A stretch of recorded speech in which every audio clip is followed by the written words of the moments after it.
Welcome back to What the Flick. I'm Matt Atchity, that's Alonso Duralde. It is the 60th anniversary of the iconic film Vertigo, acclaimed by many to be Hitchcock's finest film. It was at the top of the, I believe, AFI list for a long time. Well, the most recent Sight and Sound list that actually unseated the longtime champ, Citizen Kane. Sorry, Ben. Yes, critics internationally voted it as the best film ever made in the most recent poll from that British magazine. But spoiler alert, you disagree. You know, this is going to get me in trouble, but what the hell? Look, that's not going to be what gets you in trouble. Yeah, true. No, I think that everybody is entitled a certain number of classics that you can be cool to. Right. I'm not the biggest fan. I don't hate it. No. Look, there's an immense amount of craft in that film. It's one of Bernard Herrmann's best scores. The cinematography by Robert Burks is extraordinary. It's one of James Stewart's best performances, no question. You know, definitely one of his more sort of like psychologically tortured characters. There's a lot of fascinating stuff going on in this movie, and I admire it a great deal. And I think the reason that people love it so much is that if you are interested in looking at Hitchcock through the sort of auteur lens of his recurring themes, his motifs, his obsessions, his concerns, this movie lays them all out on a buffet. Like you got your icy blonde, you got your mistaken identity, you got your obsessions, you got your, like all these things are just like plopped right down in front of you. And that's fine, and there's nothing wrong with that.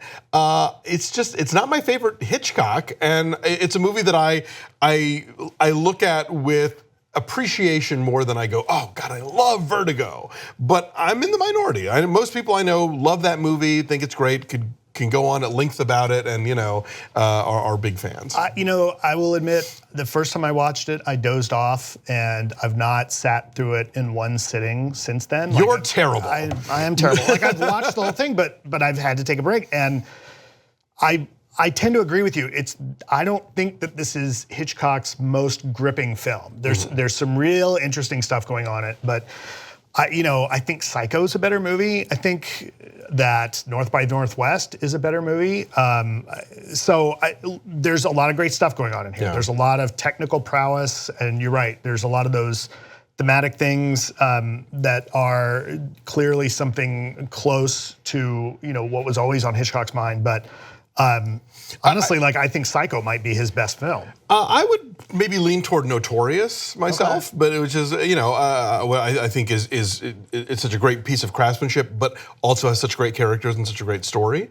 I think that oftentimes there's a tendency to, when a director sort of shows his hand the most and in the most sort of glorious way, that's the one we kind of gravitate to. Like so much of Spielberg's themes and concerns in E.T., I think, are so immediately apparent as opposed to other films we might have to dig for them.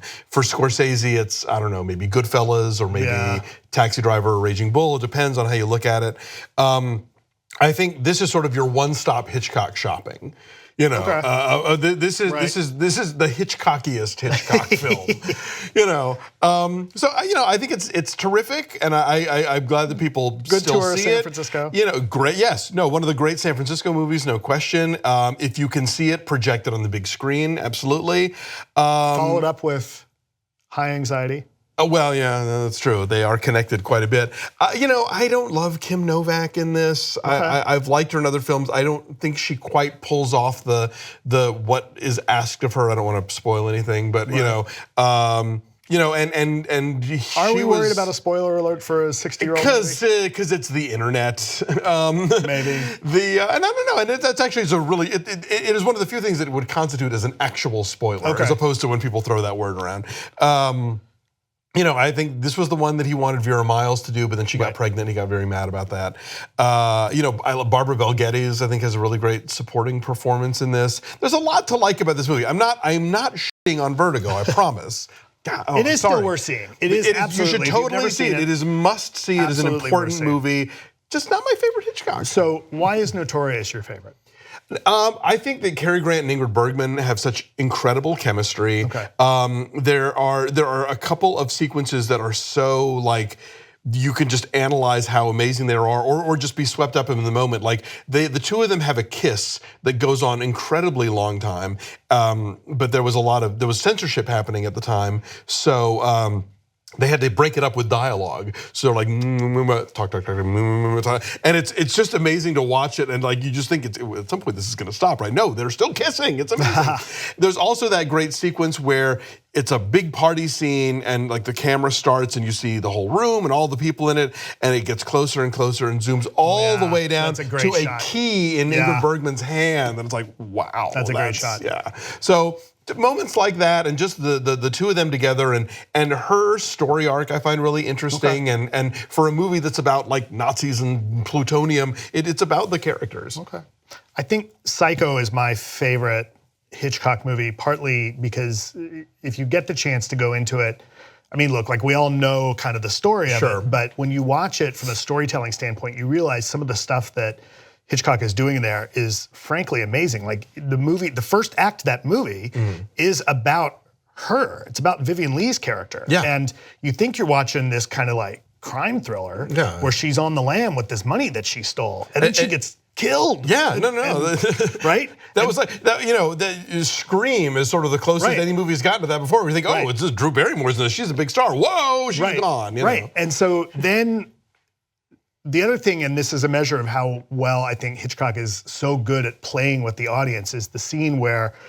Norman's trying to push the car into the lake. Oh yeah. And then it gets most of the way down there, and it pauses, and as an audience you're like, oh no, and like, oh my God, wait, we're now identifying with the killer. Oh my God. And then by the end of it, you're worried about everybody else coming in to find him right again. So I think that it's such a great example of how he manipulates you into being sympathetic to someone who you know is a killer. Yeah. It always reminds me of on The Soup when Joel McHale would say, "Think about what you're applauding." Yeah. Exactly. So this is what so it's the 60th anniversary. It's the 60th anniversary. Right. I'm sure there's any number of like it from time to time shows up at theaters. Fancy Blu-rays and what. Yeah, if you live in Los Angeles, the American Cinematheque shows it with some frequency.